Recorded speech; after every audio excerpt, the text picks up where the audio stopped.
Alors bonjour à tous, j'espère que vous allez bien. Allez, on se retrouve pour une petite vidéo sur la taille en verre des fruitiers et notamment tout ce qui est pêcher nectarinier qui est important en fait de tailler durant ce qu'on appelle la période végétative de la plante, c'est-à-dire au mois de fin juin, début juillet, à penser un petit peu à tailler les arbres fruitiers, mais notamment les nectariniers qu'on fera aujourd'hui et les pêchers qui sont ici. Pourquoi les tailler?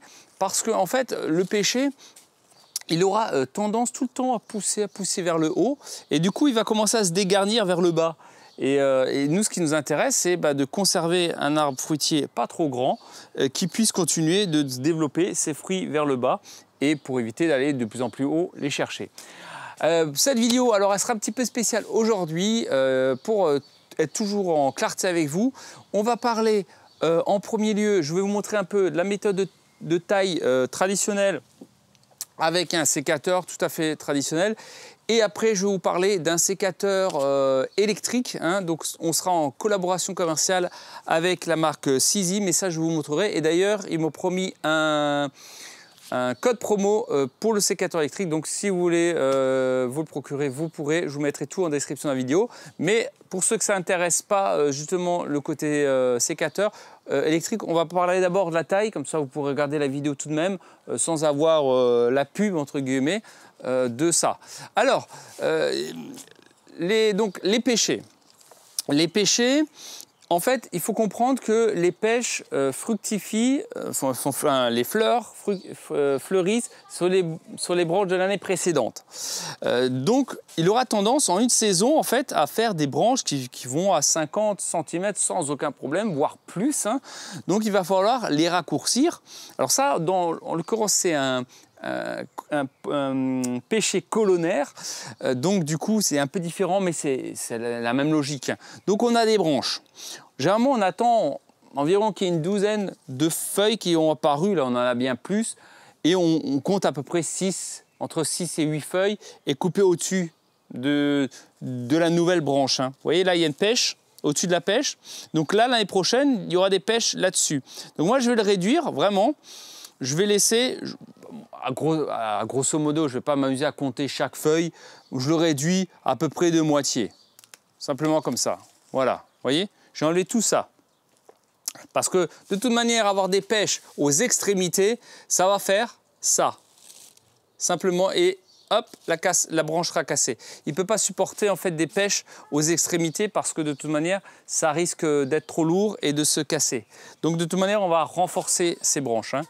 Donc on va comme ça enlever au fur et à mesure des branches, le tailler vraiment de moitié pour qu'il crée en fait des branches plutôt à l'intérieur pour éviter, vous voyez comme là.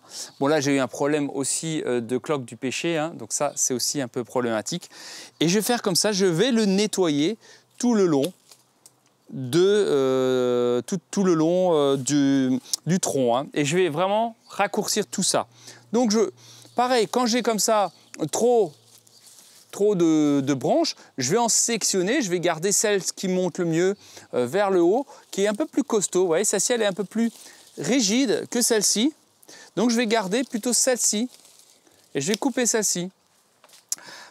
Ce qui s'entrecroise, comme d'habitude, vous les coupez, vous raccourcissez si vous voulez, ou vous pouvez même les couper, hop, parce que c'est important de bien aérer votre pêcher. C'est toujours une question d'humidité et de pourriture. Plus ça va être condensé, trop de feuillage, plus les pêches risquent de pourrir parce qu'il y a trop d'humidité. Et en plus, on a une année très compliquée cette année. Et du coup, il va falloir un peu dégager tout ça. Regardez d'ailleurs, là, j'ai même une pêche qui commence à moisir parce que trop d'humidité. Mais bon, ça, c'est comme ça. Donc, il va falloir un petit peu l'aérer et le descendre aussi en hauteur qui est un peu trop haut. Donc on va pas hésiter aussi à le rapetissir comme ça, vraiment. Donc on va pas s'embêter, on va couper à peu près la moitié. Vous voyez, en fait, on pourrait le tailler un peu plus sévèrement. Mais je veux aussi que ça me protège du voisinage. C'est-à-dire j'ai pas envie forcément qu'on voit l'intérieur de chez moi. Donc il faut trouver un juste milieu en fait entre un écran vert et une bonne fructification. Donc on va jouer un peu sur les deux, hein. Mais comme ça, vous allez comme ça réduire vraiment les branches. Je vais vous mettre de plus près, vous allez voir. Ça, vous aurez vraiment un aperçu. Hop. Vous allez mieux comprendre, encore comme ça. Je fais un petit peu à l'arrache, hein. Et voilà, je vais faire sur le haut ici. Et vous voyez, il y a des branches là. Donc là, il y en a 3. Je n'ai pas besoin d'en laisser 3. On pourrait, déjà celle-ci qui vient vers ici, parce qu'elle va vers ma terrasse. Donc je vais l'enlever. Hop. Celle-ci, je vais la raccourcir. Simplement comme ça. Également celle-ci, je vais la raccourcir. Hein, vous voyez, il ne faut pas trop s'embêter, hein. Le pêcher, ça fait tellement de pêche que c'est envahissant, on va dire. Là, cette branche, elle va vers le cerisier. Donc, du coup, je vais un peu lui taper dessus. Donc, je vais bien le réduire. Là, cette branche qui va vers là-bas, je vais la réduire également. Voilà, pour mettre un peu de clarté, hein, dans le pêcher. Pareil, tout ce qui est trop près l'un de l'autre de fruitier, là il y a un cerisier, là il y a un pêcher. Pour éviter qu'ils s'entremêlent, tout ce qui va vers là-bas, je le coupe, hein. Et j'hésite pas, hein. Voilà, pour lui laisser de l'air au cerisier. Là il y a une pêche, hein, il y a une pêche qui est ici, qui se finit là. Le petit bout qui est, je ne sais pas si on verra, hop, je vais vous mettre ici. Par exemple, là, j'ai une pêche ici, hop. Là, le petit bout, je peux le laisser, hein, ça ne me dérange pas. L'année prochaine, ici, j'aurai des pêches, hein, donc je peux la laisser ici tranquillement. Et je vais continuer ça comme ça, tout le long. Ben, ça, c'est grosso modo pour vous montrer. Alors, je vais vous écarter, je vais vous montrer au fur et à mesure comment je le taille. Je vais vous mettre au maximum. Et en même temps, bah, du coup, cette vidéo, la suite, je vais prendre mon sécateur électrique, du coup, hein, justement pour vous montrer aussi à quoi ça sert un sécateur électrique et pour continuer tranquillement la taille. Alors, est-ce qu'on voit bien l'ensemble? Ouais, c'est super. Alors, qu'est-ce que c'est un sécateur électrique? C'est un sécateur qui va vous faciliter aussi la vie. Nous, on l'avait, hein, vous savez que je suis jardinier paysagiste, on avait des sécateurs électriques, on avait les batteries dans le dos, et on avait notre sécateur comme ça. Ça nous sert à couper plus facilement des branches sans se blesser trop au niveau du poignet parce qu'on a tendance, quand on fait ça des dizaines ou des centaines de milliers de fois pour tailler nos arbres, nos fruitiers, au bout d'un moment, on a des tendinites, hein, ou le canal carpien, hein, c'est souvent les problématiques qu'on a chez les jardiniers. Donc, avoir un sécateur sur batterie électrique, ça peut être pas mal, hein. Donc là, je suis, voilà, elle est en partenariat avec la marque Sizi, hein, qui me l'a envoyé. Ils m'ont promis un code promo, hein, je vous mettrai en description de la vidéo. Si vous voulez vous le procurer, c'est à vous de voir. Il n'y a pas d'obligation d'achat, comme d'habitude.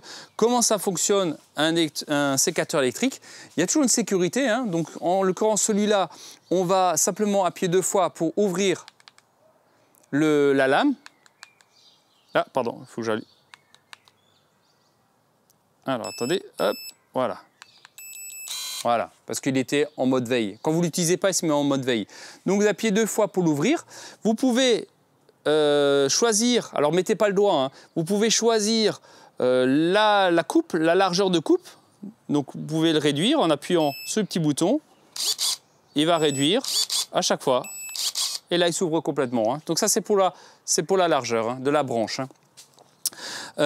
Aussi, vous ne mettez pas les doigts, hein. Faites très attention quand vous faites ça, hein. Même un gant comme ça ne marche pas, hein. Ça vous couper votre doigt avec, hein. Donc faites vraiment très attention là-dessus, hein. Ensuite, ça peut couper quand même des branches assez costauds, hein, mine de rien, hein. Bon, pas non plus exagéré, mais voilà, vous pouvez comme ça couper sans aucun effort en fait, hein. Voilà, et faire des petits morceaux. D'accord. Voilà, c'est pour... là, je vais continuer à vous montrer comment ça fonctionne, mais... Voilà, la marque Sizi, si vous regardez. Niveau poids, ça va, c'est pas très lourd. Je m'attendais à quelque chose de lourd. Ça m'aurait déplu, parce que si c'est trop lourd, moi, ça me plaît pas du tout. Donc voilà, non, c'est correct. Allez, on va continuer. Donc là, on va couper tout ça, hein. Donc surtout quand vous travaillez avec ça, vous ne commencez pas à mettre les mains comme ça dedans, hein. Faites très attention. Vous pouvez trouver aussi des gants à coque pour éviter de vous couper les doigts. Mais si vous faites attention, il n'y a pas de raison, hein. Ok, allez, je continue. Vous voyez, ça va très vite. Hein. Ça qui est pratique. Hein. Voilà. Hop, on va couper à l'intérieur.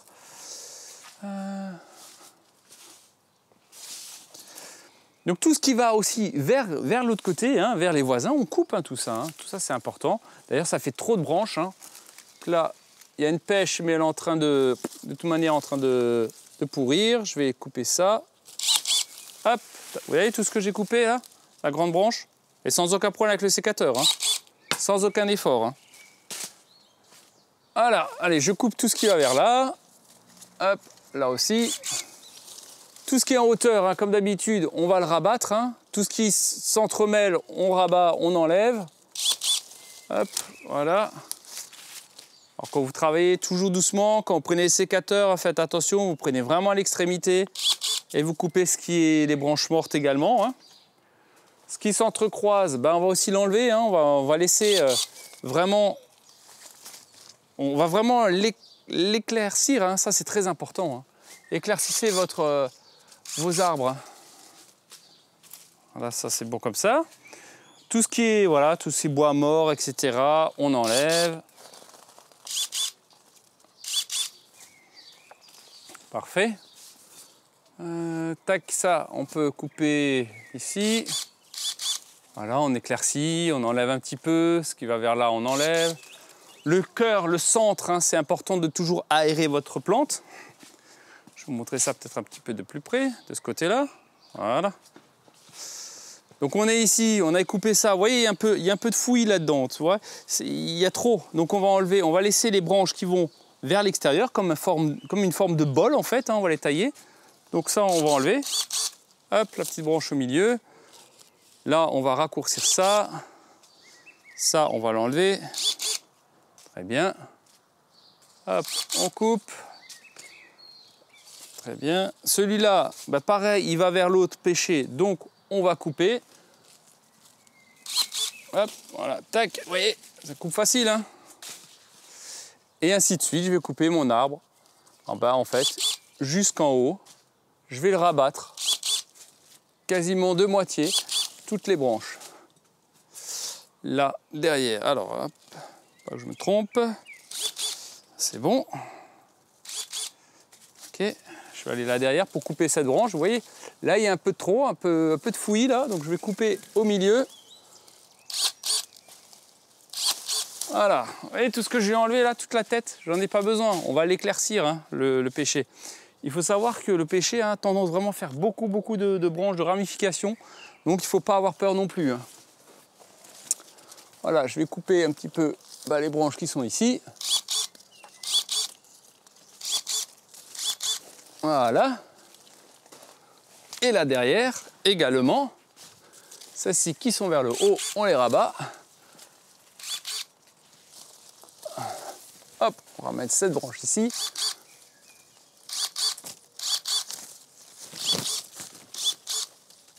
Alors si vous avez un escabeau, hein, c'est mieux de travailler avec un escabeau. Hein.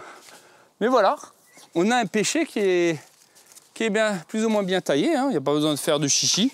Là, je vais m'amuser encore à enlever le bois mort, etc. Mais je le ferai hors caméra. Comme ça, je peux tranquillement le nettoyer. Mais au moins, vous avez déjà un ensemble, une vue un petit peu. Donc, partez sur, comme une pyramide, hein, un point haut et vous descendez au fur et à mesure. Vous taillez en bol comme ça, hein, c'est très important. Quand vous avez fini d'utiliser le sécateur, on le referme, on laisse appuyer, un bip et les sécuriser. Ça, c'est très important. Et vous enlevez la batterie. Hein. OK? Bon, voilà. Bon, j'espère en tout cas que cette vidéo quand même vous aura plu. Taillez hein, vos pêchers, vos nectarinés, il n'y a aucun problème. Ça leur fera du bien. Voilà, cette vidéo vous aura plu. N'hésitez pas à mettre un like, à vous abonner. En description de la vidéo, le sécateur électrique si vous voulez le retrouver. Et sinon, il n'y a pas d'obligation d'achat. C'est juste plus pratique, c'est tout, si vous voulez vous faciliter la vie. Je vous dis à très bientôt. Prenez soin de vous. Allez, ciao, ciao.